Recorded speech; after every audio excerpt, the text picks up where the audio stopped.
नेपाली जनताको महान जनयुद्धबाट प्राप्त उपलब्धिहरू एक विश्लेषणात्मक रिपोर्ट। यो समाचार विशेषमा हामी नेपाली जनताको महान जनयुद्धको सन्दर्भमा चर्चा गर्दैछौँ।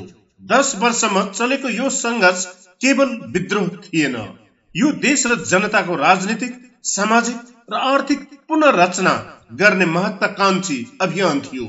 यस जनयुद्धले समाजमा ठूलै परिवर्तन ल्यायो, तर के ती परिवर्तन पर्याप्त थिए?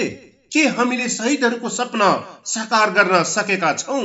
आउनुहोस् यसबारे विश्लेषण गरौं। प्रस्तावना। संघर्षको सुरुवात। 2052 सालमा सुरु भएको महान जनयुद्धले नेपालको इतिहासमा गहिरो छाप छोडेको छ। तत्कालीन सामन्ती शासन व्यवस्था, सामाजिक विभेद, जातीय र लैंगिक असमानता अनि ग्रामीण जनताको लामो समयदेखिको उपेक्षाले यो विद्रोहको बिउ रोपेको थियो। नेपालमा तत्कालीन पञ्चायती व्यवस्था र त्यसपछि बहुदलीय प्रजातन्त्रमा पनि आम जनताले विकास र समृद्धिको अनुभूति गर्न सकेनन्।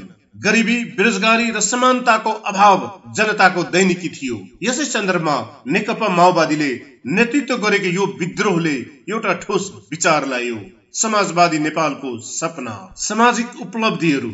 विभेद विरुद्धको संघर्ष। महान जनयुद्धले सबैभन्दा ठूलो प्रभाव समाजमा छोडेको छ। जातीय विभेदको अन्त्यतर्फको पहल। जनयुद्धले ऐतिहासिक रूपमा उपेक्षित दलित, जनजाति र मधेसी समुदायलाई प्रतिनिधित्व र आवाज दिने काम गर्यो। अछुत प्रथा विरुद्ध व्यापक जनचेतना फैलायो र सामाजिक संरचनामा परिवर्तन ल्याउन बाध्य गरायो। लैंगिक समानता। महिला सहभागिताको कुरा गर्दा यो युद्धमा महिलाको 40% सहभागिता थियो। यो केवल संख्यात्मक मात्र होइन, महिला अधिकार र समानताको आवाजलाई थप सशक्त बनाउने प्रयास थियो। महिलाहरू केवल योद्धा मात्र होइनन्, उनीहरू नेतृत्वकर्ता पनि बने। भूमि अधिकार र स्रोतको पहुँच। गरिब र भूमिहीन किसानको मुद्दालाई प्राथमिकतामा राखेर माओवादीले जग्गा वितरण र स्रोतको न्यायपूर्ण पहुँच सुनिश्चित गर्ने विचार अघि सारे। राजनीतिक उपलब्धिहरू। संरचनागत परिवर्तन। महान जनयुद्धले नेपाललाई राजनीतिक रूपमा पुरै नयाँ धारमा लैजाने काम गर्यो। राजतन्त्रको अन्त्य। यस जनयुद्धको प्रमुख उपलब्धि भनेकै राजतन्त्रको अन्त्य र गणतन्त्र स्थापनाका लागि भएको सहमति हो। 2062-63 को जनआन्दोलनले यसलाई मूर्त रूप दिन सहयोग पुर्यायो। संविधान सभा गठन। नेपालको पहिलो संविधान सभा जनयुद्धकै प्रभावले सम्भव भयो।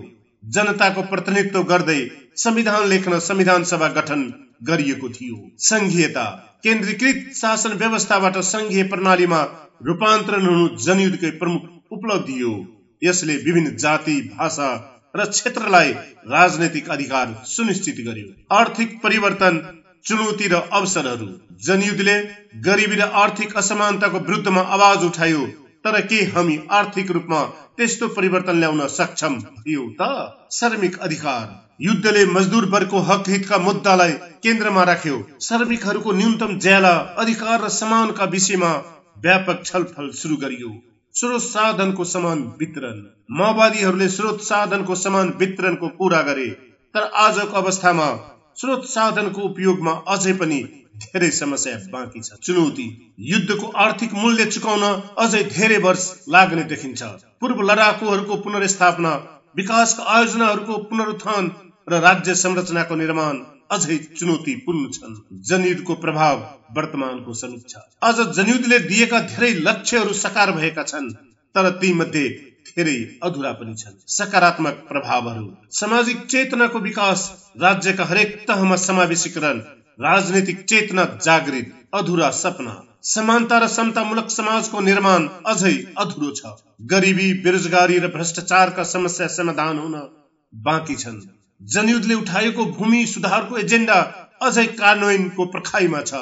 शहीदहरूको सपना र हाम्रो जिम्मेवारी। महान जनयुद्धले शहीदहरूको बलिदानबाट प्रेरणा लिएर नयाँ नेपाल निर्माणको सपना देखाएको थियो। आज हामीले यी प्रश्नहरू सोध्न जरुरी छ।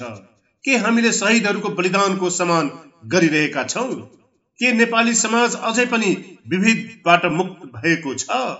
के राज्यले जनता प्रति उत्तरदायी शासन व्यवस्था कायम गर्न सकेको छ? यो दिवस केवल सम्झनाको दिन होइन, यो आत्ममूल्याङ्कन र सुधारको दिन हो। शहीदहरूको सपना केवल नारामा सीमित हुनु हुँदैन। समाजमा समानता, न्याय र समृद्धि स्थापित गर्न हरेक नागरिकको भूमिका महत्त्वपूर्ण छ। अन्त्य। प्रेरणादायी सन्देश। महान जनयुद्धले हाम्रो देशलाई नयाँ युगमा प्रवेश गरायो। यसले दिएको सबक भनेको अन्याय विरुद्धको संघर्ष कहिले नरोकिनु हो। आउनुहोस् शहीदहरूको बलिदानलाई व्यर्थ जान नदियौं। न्याय, समानता र समतामूलक समाज निर्माणका लागि सबै एकजुट हौं। वीर शहीद अमर रहून्। महान जनयुद्ध दिवस अमर रहोस्।